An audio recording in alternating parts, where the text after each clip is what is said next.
a real wholesome conversation with Lou Hutch III, where we were discussing ways to maximize the benefit of being in business, having a side hustle. We also talked about how to maximize the value from a tax perspective of being a donor.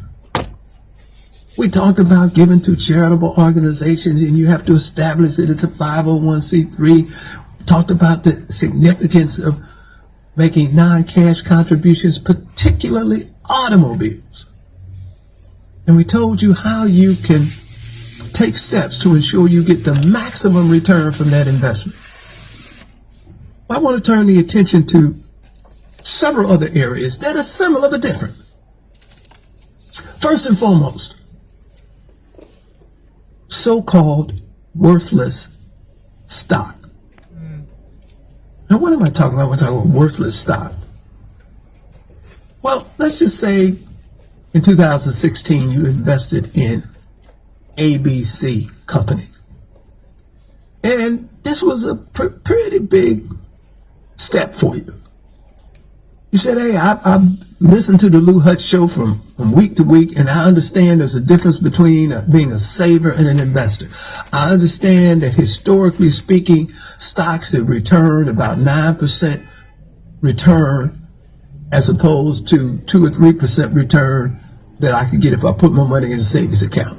So I know that that is where I should be investing. I know that I could do a small business. I know I could have a side hustle. But in the realm of investments,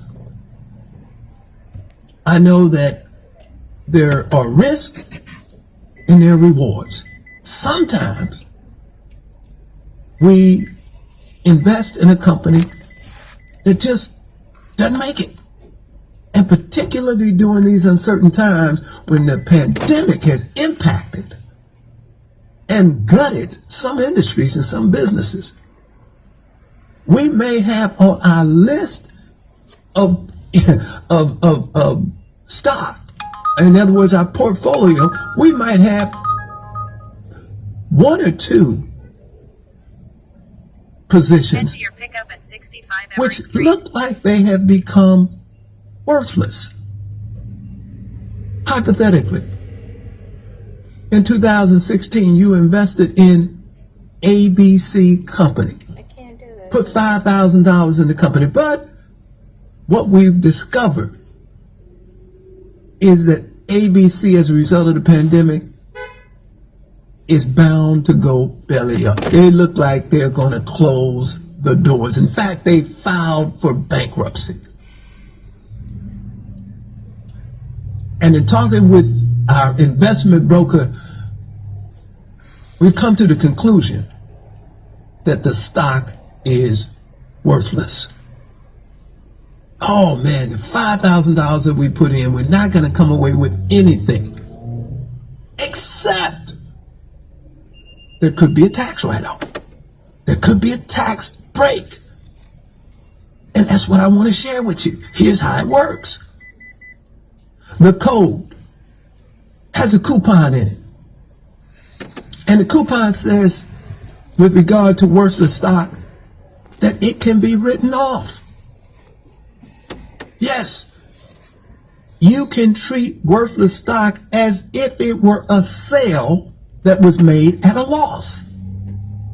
So think about this. In 2020, I've got ABC on my balance sheet. But between the reports that I've received and the public filings for bankruptcy, I know ABC is worth little or nothing. The code has a coupon in it that allows you to take a tax write-off for up to $3,000 each year. Now stay with me on this one, because you may say, well, wait a minute, Lou, but I lost $5,000. I can only write off $3,000 in 2020. What happens to the other $2,000? What can I do? What can I get? Well, here's the good news. You're allowed to take the balance of the loss, the $2,000, and write it off in 2021. Yes, ladies and gentlemen, that's the game within the game.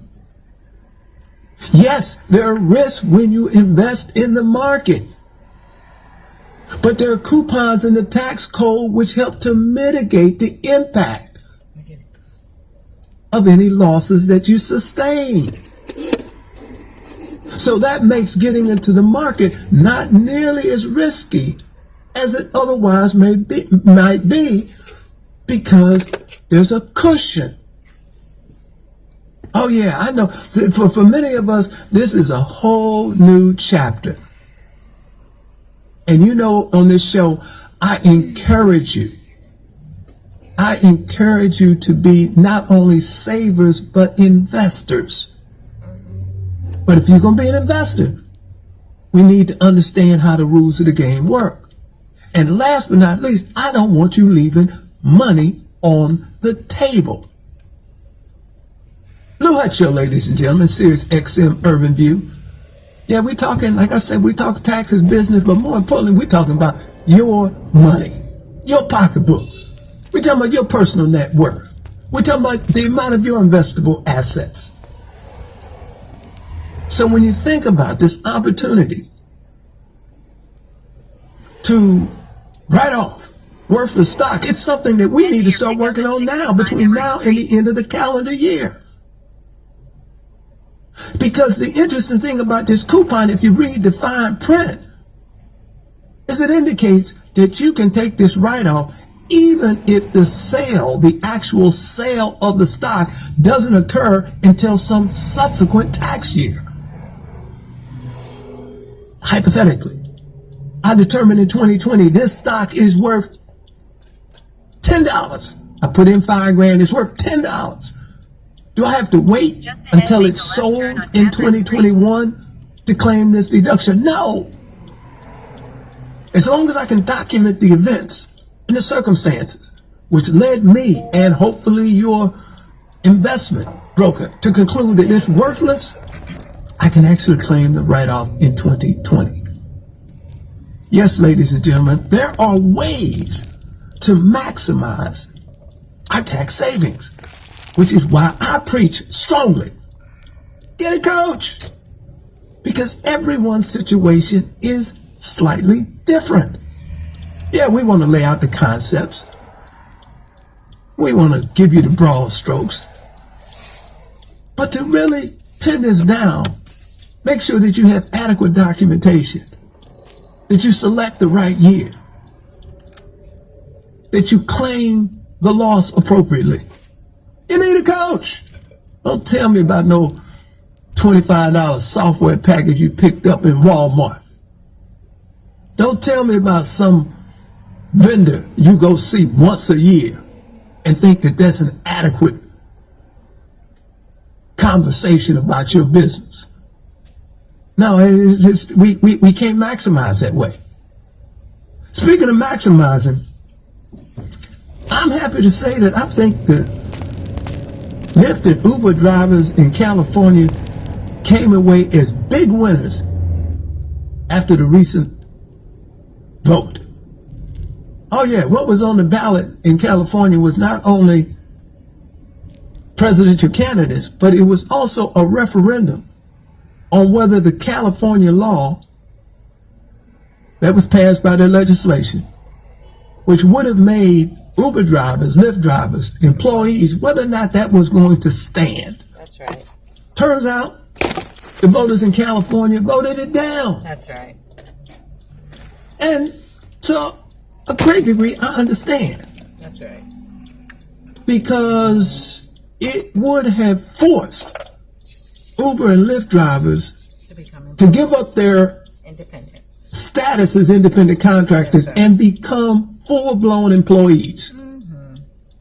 Somebody said, well, Lou, wait a minute now. But, well, we know that as independent contractors, folks can claim all sort of deductions, ordinary necessary business expenses. In theory, you control your own destiny. That's right. In theory, you could come out slightly ahead It may be significantly ahead as an independent contractor. But the trade-off and the reason that this statute was passed by the California legislature is because many Uber and Lyft drivers were almost engaged in a full-time occupation. And clearly the pandemic and events like this pull back the covers on the risk associated with being independent. Folks didn't have health insurance. Maybe. Folks weren't covered by unemployment benefits. Maybe. So legislature passed the law. Now, ton of exceptions in this law. I mean, folks that were architects, engineers, medical doctors, dentists, even accountants were not subject to it. But large employers that operate marketing platforms like Lyft and Uber would have been required to treat their workers as independent. I'm sorry, their workers as employees.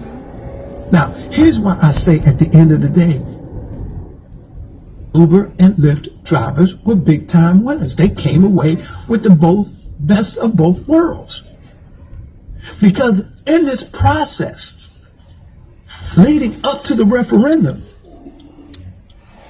Lyft, Uber agreed to provide a new set of protections for their freelance independent contractor workers. That's right. Significant. I mean, they agreed to provide health care benefits to drivers who work 15 hours or more a week. Woo! That's Huge. big time stuff. That's right. So you're talking about a service provider, That's an independent contractor, being able to receive from their customer From their customer? health insurance. That's right. You're also talking about being able to receive occupational accident insurance. Plus That's right. 30 cents for every mile driven. That's right. Man, did Uber and Lyft drivers get a big win That's as a result of this process. That's right. Which is the reason why in the first hour I talked about the one-to-one correlation between taxes, business, and money and politics. Oh yeah.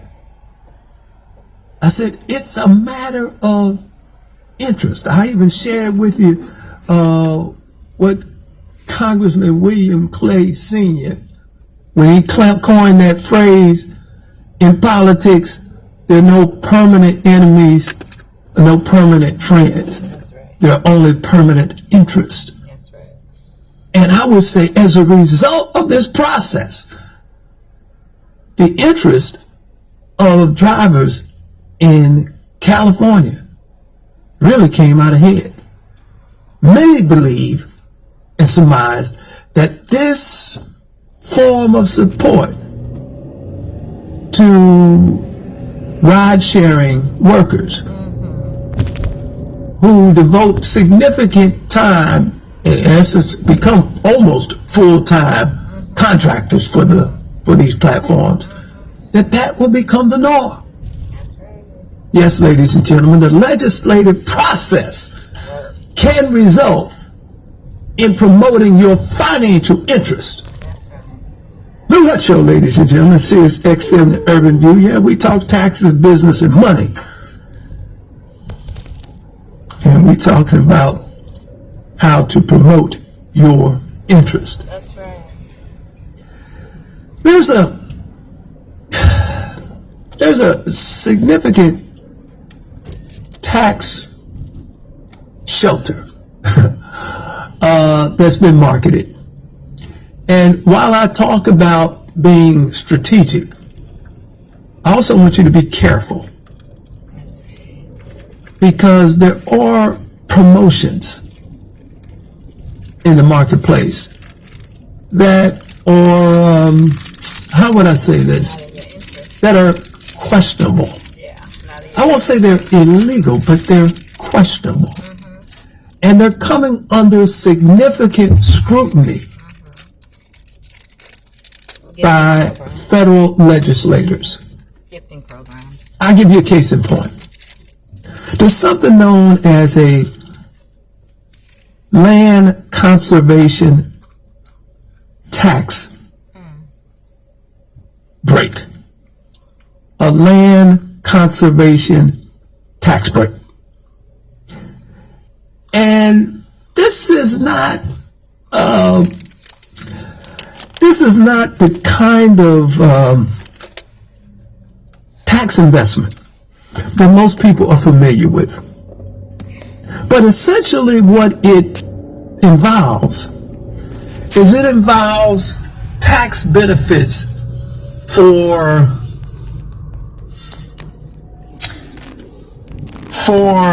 foregoing the development of land. Oh yeah. So this is a scenario where folks receive tax benefits for a promise not to develop land. Now you think about it. This is probably the only section in the IRS code where someone gets a tax benefit We're not doing anything. as a charitable deduction for giving away something that they can still use for themselves. So think about this, and this is the way this concept works. It's very interesting. You have undeveloped land, and you make the case that this developed land could be developed, let's say, into senior housing. So you could put together, in theory, in concept, a project that involves the development of 200 senior housing units. But yet, you elect under this land conservation tax provision to forego the opportunity. Stay with me on this one, folks. So you go out and you get an appraisal. And you say, well, if we were to develop the senior housing, rather than this undeveloped land to be $1 million, it would be worth $5 million. And because you forego the development of the senior housing, you get a tax break. You get a tax write-off. Yes, these are called conservation easement tax breaks. Now, here's why I say that I want you to be extremely careful about these sort of projects. I want you to be careful because as of February, 84% of the syndicated easements, and I'll tell you what I mean by syndication, 84% of these syndicated easements were in some stage of IRS audit. Oh yeah, so you know when you got a write-off, in theory, that the IRS has targeted to this degree, you got to be careful. Because see, on this show, while I want you to be invested, I don't want you to be foolish. To get into an area that is highly questionable is not wise. Now, why is the federal legislators really targeting this? They're targeting this because it's a loss of tax revenue to the government. Significant tax loss to the government. I mean, we're talking about billions of dollars. And what's the fallacy? The fallacy is this. Many of the promoters go out and get inflated appraisals. Like in my example, the $1 million, and you get it appraised for $5 million. Well, there's no policing of how that $5 million was determined. And in many cases, it's inflated. So the bill before that's being considered by the Senate is to limit any kind of write-off or deduction to no more than 2.5 times what was actually paid for the land. So in my example of the land being purchased for $1 million, the maximum appraisal would be $2.5 million. I know, ladies and gentlemen, it's a little bit heavy. It's kind of academic for a Saturday morning, but I needed to share this with you. Everything that glitters ain't gold. Lou Hut Show, ladies and gentlemen, Sirius XM Urban View. I'm so glad you joined me. Again, I tell you, offline, I hope you all take advantage of this, because if you're listening to this show, you have access. You might say, do you have a tax lawyer? You got a CPA? You say, yeah, I have one. I got Lou Hut. And you know how to reach me. Toll free, 1-877-640-6342. Or you can always drop me a note at louhutt.com. That's LOUHUTT.com. Find me on Facebook, follow me on Twitter. You can join me on Instagram. Instagram is the Lou Hut. So yeah, just some warnings, ladies and gentlemen. Warnings. Another warning. There's some social media scams. And in fact, they've skyrocketed during the pandemic. So I want you to be careful. There's a so-called grant scheme. And this is where, how do they say this? Under this grant scam, you'll receive messages vis-a-vis Facebook or elsewhere. And it appears to be from friends suggesting that your friend knows about how you can get grant money during the pandemic. Now here's how the deal works.